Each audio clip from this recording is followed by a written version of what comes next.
నమస్తే, నేను Vasanth. Welcome to point blank TV. ప్రస్తుతం మనం మాదాపూర్ ఏరియాలో ఉన్నాం. దాదాపుగా దీనికి సంబంధించి ఎవరైతే అధికారులు ఉన్నారో వీళ్ళందరూ కూడాను హైడ్రాకి సంబంధించి నోటీసులు అందినాయి. ఇక్కడ దాదాపుగా వీళ్ళందరూ కూడాను అంటే దాదాపు ఒక 50 ఏళ్ల నుంచి కూడాను ఇక్కడ ఇల్లులు కట్టుకొని నివాసం ఉంటున్న పరిస్థితి ఉంది. కానీ ఇవన్నీ కూడాను మనం చూస్తున్నాం, గృహాలన్నిటికీ కూడాను మార్కింగ్ చేశారు. ఇవన్నీ FTL పరిధిలో ఉన్నాయని చెప్పేసి అధికారులు నోటీసులు ఇవ్వడంతో ఇక్కడ పెద్ద ఎత్తున ఎవరైతే వీళ్ళందరూ ఇక్కడ నివాసం ఉంటున్నారో వాళ్ళందరూ కూడా ఇక్కడ చేరుకున్న పరిస్థితి ఉంది. వీళ్ళందరికీ నోటీసులు అంది. ఒకసారి మనం వాళ్ళతో మాట్లాడే ప్రయత్నం చేద్దాం. సార్ చెప్పండి, అంటే మీరు ఏ ప్రాంతంలో ఉంటున్నారు? ఎగ్జాక్ట్లీ నోటీసులు దేని నిమిత్తం ఇచ్చారు అసలు? అమర్ కోఆపరేటివ్ సొసైటీలో ఉన్నామండి. Amar cooperative society Jubilee Hills. So మాది బేసికల్గా ఇది వచ్చేసి ఇది హుడా లేఅవుట్ అండి. హుడా లేఅవుట్ ప్లాన్ 1995లో హుడా లేఅవుట్ అయింది. ఓకే, 1995లో హుడా లేఅవుట్ అయింది. అండ్ ఇది క్లియర్గా పర్మిట్ నెంబర్ ఉంది. అండ్ ప్లాట్స్ నుంచి సో ఇది ఇది దాదాపుగా 150 ప్లాట్లు ఇందులో ఉన్నాయి. సో 150 ప్లాట్లు దీనిలో ఉన్నాయి. అండ్ ఇందులో వచ్చేసి 1995 నుంచి వెళ్ళి కొన్ని కన్స్ట్రక్షన్స్ చేస్తున్నారు. 1995 నుంచి కన్స్ట్రక్షన్స్ అవుతున్నాయి. 1995 నుంచి వెళ్ళి డిఫరెంట్ కన్స్ట్రక్షన్స్ అన్ని అవుతున్నాయి. అవుకుంటూ అప్పుడు ప్లాట్లు కొనుక్కొని ఇండ్లు కట్టుకొని 2010లో ఒకటి కొత్తగా ఇది ఒక రోజు వర్షం పడింది. ఇది ఆగస్ట్ నెలలో మనకంతా హైదరాబాద్ తెలిసిందే. ఇప్పుడు పాత మాలో ఒక 2010లో ఒకసారి వర్షం పడినాక ఆ రోజు 24 mm వర్షం పడింది. 24 సెంటీమీటర్ వర్షం పడింది ఒకటే రోజు.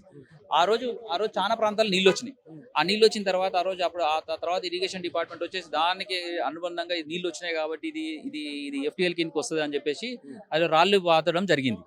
సో ఇదేంటంటే ఇది ఈ FTL ఎట్లయితే వచ్చినారో శాస్త్రీయ పద్ధతిగా చేయలే. అది ఇంకొకటి ఏంటంటే వాళ్ళు నోటీసులు ఎవరికి ఇవ్వలే, నోటిఫికేషన్ చేయలే, ఏం చేయలే, అసలు ఏ రకంగా దానికి ప్రోటోకాల్ లేదు. దానికి ఏ విధంగా వాళ్ళు నోటిఫై చేసిన అనేది కూడా ఒక పెద్ద క్వశ్చన్ మార్క్. దాని తర్వాత ఏం జరిగిందంటే సబ్సిక్వెంట్గా 2019 రిపోర్ట్ మనది హై ఆఫీసర్స్ కమిటీ రిపోర్టు 2022లో ఒకటి ఆఫీసర్స్ కమిటీ రిపోర్ట్ వేశారు. ఇందులో వెరీ క్లియర్గా ఏంటంటే చీఫ్ సిటీ ప్లానర్ అండ్ దాని తర్వాత జాయింట్ కలెక్టర్ రంగారెడ్డి అండ్ దాని తర్వాత SC irrigation lakes director planning HMDA and SC lakes HMDA వీళ్ళ ఆధ్వర్యంలో క్లియర్గా జరిగింది. అండ్ వాళ్ళు క్లియర్గా ఏంటంటే అన్ని పరిశీలించి ఇక్కడికి వచ్చి గ్రౌండ్లో కూడా వచ్చేసి 2-3 సార్లు వాళ్ళు పర్యవేక్షణ చేసి 2018 నుంచి 22 వరకు వాళ్ళంతా దాన్ని పర్యవేక్షణ చేసి నిజాలన్నీ చూసి డాక్యుమెంట్స్ అన్ని చూసి వాళ్ళు క్లియర్గా దీనికి ఇన్స్ట్రక్షన్ ఇచ్చారు. ఏంటంటే మీరు అనవసరంగా దీనిలో ఊరికే వెళ్ళి FTL అట్లాంటివన్నీ నోటీసులు ఇవ్వకండి. వీళ్ళు జెన్యూన్గా ఏంటంటే వీళ్ళు ప్లాట్లు కొనుక్కున్నారు. ఇదంతా పట్టా ల్యాండ్. 1959 నుంచే ఇది క్లియర్గా పట్టా ల్యాండ్లో ఉన్నట్టు. ఇది సిక్కం కింద రాదు, ఇది ఎటువంటి FTL కిందికి ఇది ఎటువంటి లేక్ కిందికి రాదు. లేకుండే జాగలో లేకుంది. లేక్ పక్కన ఇది వచ్చేసి పట్టా ల్యాండ్. ఇక్కడ ఇంతకుముందు ఏంటంటే క్లియర్గా వ్యవసాయాలు జరిగేది. ఈ ల్యాండ్లో క్లియర్గా వ్యవసాయాలు జరిగేది. 1959లో ఇది క్లియర్గా వ్యవసాయాలు జరిగిన దానిలో ఇది 1995లో మనం హుడా లేఅవుట్ అప్రూవల్ అయింది. ఇది హుడా లేఅవుట్ మనకి ఏంటంటే ప్రూఫ్ కూడా ఒక ట్యాంక్ కట్టేది. అప్పుడు మనకి ఏంటంటే వాటర్ ట్యాంక్ కట్టినారు. ఒక క్లియర్గా వాటర్ ట్యాంక్ అన్ని చూసి ఇది క్లియర్గా అన్ని కట్టించుకొని అన్ని ఏ రకంగా అయితే అన్ని కట్టించుకొని దీనికి లేఅవుట్ ఇవ్వడం జరిగింది. గవర్నమెంట్ అప్రూవ్ గవర్నమెంట్ మనకు అప్రూవ్ ఇవ్వడం జరిగింది. అప్రూవ్ ఇచ్చిన తర్వాత అందరూ ఇంకా వాళ్ళ స్థాయిని బట్టి వాళ్ళు ప్లాట్లు కొనుక్కొని ఇల్లు కట్టుకొని వాళ్ళ అప్పులు తీసుకొని ఏంటంటే రిజిస్ట్రేషన్లు అవుతున్నాయి. ప్లస్ లోన్లు తీసుకొని ట్యాక్స్ కట్టుకుంటూ ఇది అన్ని ఏంటంటే అన్ని లీగల్గా మీరు అన్నట్లు ప్లానింగ్ అప్రూవల్ ఉందా? GHMC అప్రూవల్ ఉంది, ప్లానింగ్ అప్రూవల్ ఉంది, ప్రిసిడింగ్స్ కాపీస్ ఉన్నాయి. Okay, plan approval Serilingampally municipality నుంచి అప్రూవల్స్ ఉన్నాయి, అన్ని ఉన్నాయి. ఎప్పుడు వచ్చినాయి మీకు ఈ నోటీసులు? ఇప్పుడు ఇవన్నీ 2000 అన్ని ఆగస్ట్ ఫస్ట్ వీక్లో ఇప్పుడు నోటీసులు ఏమో ఇప్పుడు వచ్చినాయండి. మాకు అప్రూవల్స్ ఉంటే 2000 నుంచి అప్రూవల్స్ ఉన్నాయి. 2000లో 1996, 1995 అంటే వివిధ టైంలో కట్టిన వాళ్ళు వాళ్ళన్ని అప్రూవల్స్ ఉన్నాయి. అన్ని అప్రూవల్స్ 25 ఇయర్స్ నుంచి అప్రూవల్ ఉందండి. చూడండి ప్లాన్ అప్రూవల్స్ అన్ని ఉన్నాయి మాకు ఇక్కడ. మనకేదో గ్రామ పంచాయతీ ఇచ్చింది అట్లా కూడా కాదు. కొద్దిగా GHMC ఇచ్చింది. హుడా లేఅవుట్ ఉంది, హుడా లేఅవుట్ అప్రూవల్ ఉంది. ఇవన్నీ అప్రూవల్ ఉన్న తర్వాత ఇప్పుడు వెరీ క్లియర్గా మీరు అన్ని బిల్డింగ్ ప్లాన్ అప్రూవల్స్ ఉన్నాయి, ప్రిసీడింగ్స్ కాపీస్ ఉన్నాయి. ఓకే, వెరీ క్లియర్గా ప్రిసీడింగ్ కాపీస్ కూడా వెరీ క్లియర్గా వీళ్ళకి అన్ని ఇచ్చిన తర్వాతనే మనకు రిజిస్ట్రేషన్ జరగడం జరిగింది. బ్యాంకు కూడా మీకు తెలిసిందే, బ్యాంకులు అన్ని చూసినాక లోన్లు ఇవ్వడం జరిగింది. లోన్లు ఇచ్చినాక ఇప్పుడు 15 ఏళ్ళు 20 ఏళ్ళ నుంచి లోన్లు అన్ని కట్టుకొని లోన్లకు ఒక స్థాయికి వచ్చినాక ఇప్పుడు సడన్ గా వచ్చేసి ఏంటంటే ఇది కొత్త రిపోర్ట్ వచ్చింది, మీరు 4 రోజుల్లో వెళ్ళిపోవాలి అని చెప్పేసి ఒక నోటీస్ ఇవ్వడం రెవెన్యూ డిపార్ట్మెంట్ నుంచి. ఇది ఏంటంటే ఆలోచన లేకుండా ఇచ్చిన ఇది ఉన్నట్టుంది. ఎందుకంటే వాళ్ళు వచ్చి గ్రౌండ్ రియాలిటీ చూడలే. అండ్ ఇంకోటి వచ్చేసి ఇప్పుడు ఇంకొకటి వచ్చేసి ఇప్పుడు ఇది వాళ్ళు వాళ్ళు హైడ్రా అని చెప్పేసి కొత్తగా వచ్చేసి కూల కొడతాము, జేసీబీలు వస్తున్నాయి, అది ఇది అని అడుగుతాను. ఇక్కడ చాలా మంది మీరు చూడండి, కవరేజ్ చూడండి, అంత ముసలు చాలా మంది ఉన్నారు. ఒక పెద్దవాళ్ళు చాలా మంది ఉన్నారు. ఎప్పుడో కష్టపడి సంపాదించుకున్న పైసలను కూడబెట్టుకున్న పైసలతో ఇల్లు కట్టుకుంటే ఇప్పుడు వచ్చేసి ఏదో వాళ్ళు కూల కొడతామని రావడం అయితే ఇది కరెక్ట్ కాదు. మీరు ఏదైనా డాక్యుమెంట్స్ చూడండి, డాక్యుమెంట్స్ చూసి ఏంటంటే ఇంకొకటి మనం ఒకటి జనరల్గా ప్రాక్టికల్గా మాట్లాడితే కూడా మనం లేకెక్కి చాలా పైన ఉన్నాం. దుర్గం చెరువు మన కిందికి ఉంది, దుర్గం చెరువు పైన ఉంది. సో అప్పుడు మనం దుర్గం చెరువు పైకి ఉన్నాం కాబట్టి మనకు అసలు మనకి ఎటువంటి వాటర్ ఎంటర్ అయ్యేది తెలియదు. మనకు క్లియర్గా అక్కడ ఏంటంటే ఒక 30 మీటర్ల బండ్ కట్టిండ్రు. ఆ బండ్లో క్లియర్గా walking track, cycling track, jogging track అన్ని ఉంది.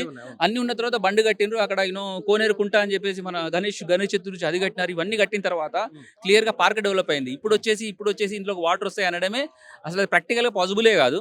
అండ్ దాని తర్వాత అదే దాన్ని రికమెండ్ చేస్తూ హై పవర్ కమిటీ చాలా క్లియర్గా ఇన్స్ట్రక్షన్స్ ఇచ్చింది. దాన్ని క్లియర్గా దాన్ని పరిగణన తీసుకుంటే దాన్ని క్లియర్ ఇన్స్ట్రక్షన్ ఇచ్చింది ఏంటంటే ఇది వెరీ వెరీ క్లియర్గా ఇన్స్ట్రక్షన్ ఇచ్చారు. ఇది మీరు వీళ్ళని ఇట్లా ప్రాబ్లం చేయకూడదు. ఈ గవర్నమెంట్ డెసిషన్ ప్రకారం చాలా క్లియర్గా వీళ్ళు 2 డెకేడ్స్ నుంచి దాదాపు 20 సంవత్సరాల నుంచి ఇక్కడ ఉంటున్నారు. ఇది వాటర్ స్ప్రెడ్ ఏరియాకి రానే రాదు. ఇది కాబట్టి ఇవన్నీ బండ్ క్లియర్గా డెవలప్ అయింది. వీళ్ళకి మీరు ఎటువంటి ఇంకోటి వీళ్ళు ఏంటంటే క్లియర్గా ట్యాక్సీలు కట్టినారని చెప్పి చెప్పారు. రెండోది నిన్న ఈ నోటీసులు వచ్చినాక కూడా నిన్న కోర్టు కొంతమంది వెళ్ళడం జరిగింది ఆల్రెడీ.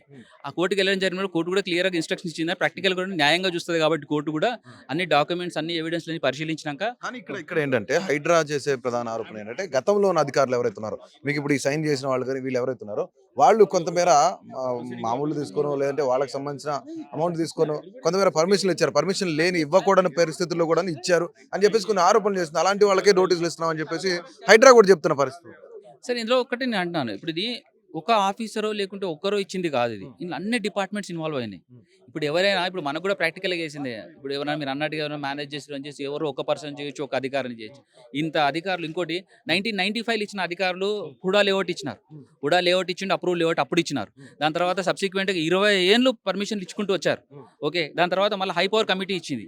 ఇప్పుడు అందరినీ మేనేజ్ చేయడం అనేది అది అనడం కూడా ప్రాక్టికల్ కదండి. ఇప్పుడు అందరూ దొంగలే అనడం కూడా తప్పు కదండి. మనం అందరం మనుషులమే, అందరం సంపాదించుకుంటాం, అందరం పనిచేస్తున్నాము. సో ప్రాక్టికల్గా అదేంటంటే ఎవరిని ఇలా బ్లేమ్ చేయడం కూడా కరెక్ట్ కాదు ఇది. ఓకే, మనం ఏంటంటే రిపోర్ట్ ప్రకారం ఈ రిపోర్ట్ని చూసే శాస్త్రీయంగా నిన్న జడ్జి గారు కూడా ఒకటే అన్నారు. నిన్న వాళ్ళు కూడా ఏంటంటే వాస్తవ పరిస్థితులు అన్ని చూసిన తర్వాత, ఎవిడెన్స్ అన్ని చూసిన తర్వాత వాళ్ళు కూడా క్లియర్గా ఒకటే అంటే మీరు ఇప్పుడు ఆడ కేబుల్ బ్రిడ్జ్ కట్టిండ్రు, గవర్నమెంట్ టూరిజం బిల్డింగ్ కట్టారు. ఓకే, మీరు ఇవన్నీ కట్టినప్పుడు మీరు ఇవన్నీ ఆ చుట్టూగా ఎఫ్టీఎల్ చుట్టూగా మీకు అన్ని డెవలప్మెంట్ జరుగుతుంది. బండ్ కట్టినరు. Okay, walking track, jogging track ఇవన్నీ జరిగినాయి. ఇవన్నీ జరుగుకుంటే ఇవన్నీ కన్స్ట్రక్షన్ చేసినప్పుడు అవన్నీ మీరు ఇప్పుడు ఇవన్నీ గవర్నమెంట్ ఇవన్నీ ఇంత ఇప్పుడు మన కేబుల్ బ్రిడ్జ్ అయితే మనకు తెలిసిందే ఎంత ఎత్తున కట్టినారు. అది 10 అంతస్తుల ఎత్తుంది. ఇప్పుడు గంత ఉన్నప్పుడే అవన్నీ కట్టినప్పుడేమో మీకు ఎక్కడ ఎఫ్టీఎల్ రాలేదు, ఎక్కడ లేక్ రాలేదు, డిస్టర్బెన్స్ రాలేదు. ఇక్కడ వీళ్ళు 25 ఏళ్ళ నుంచే నివాసం వండుకుంటూ, పర్మిషన్లు తీసుకొని నివాసం వండుకుంటూ, జిహెచ్ఎంసీకి ట్యాక్స్ కట్టుకుంటూ ఇవన్నీ ఉన్నప్పుడు మీరు ఏదైతే డిస్టర్బెన్స్ చేస్తారు, ఈ నోటీసులే తప్పు అని చెప్పి నిన్న క్లియర్గా కోర్టు డైరెక్షన్ ఇవ్వడం జరిగింది. ఓకే, అది వెరీ క్లియర్గా మన దగ్గర నిన్న కూడా జరిగింది. అండ్ ఇంకోటి ఏంటంటే దయచేసి అందరు రిక్వెస్ట్ చేసేది ఒకటే మీరు రిక్వెస్ట్ చేసేది ఏంటంటే మీరు ఏదైనా కొంచెం ప్రాక్టికల్గా ఉండండి. ఓకే, ఆఫీసర్స్ ఎవరున్నా కూడా దయచేసి ఏంటంటే అందరు కష్టపడి ఇక్కడ ఇల్లు కట్టుకున్న పరిస్థితి. ఓకే, కట్టుకుని అందరు చాలా మంది ముసలోళ్ళు ఉన్నారు. దయచేసి ఎవరు కూడా ఏదో ఒకటి హడావుడ్ డెసిషన్, ఈ హైడ్రా అది ఇది అని చెప్పి ఇట్లాంటివి చేయకండి. చాలా మంది నిద్ర లేకుంటున్నారు, టెన్షన్ అవుతుంది ఇక్కడ. ఓకే, అందరు ఆరోగ్యాలు మంచిగా లేవు. సో ఇటువంటిదన్నీ మానుకోండి, మీరు రిపోర్ట్స్ ప్రకారం వెళ్ళండి అని చెప్పి చెప్తున్నాం.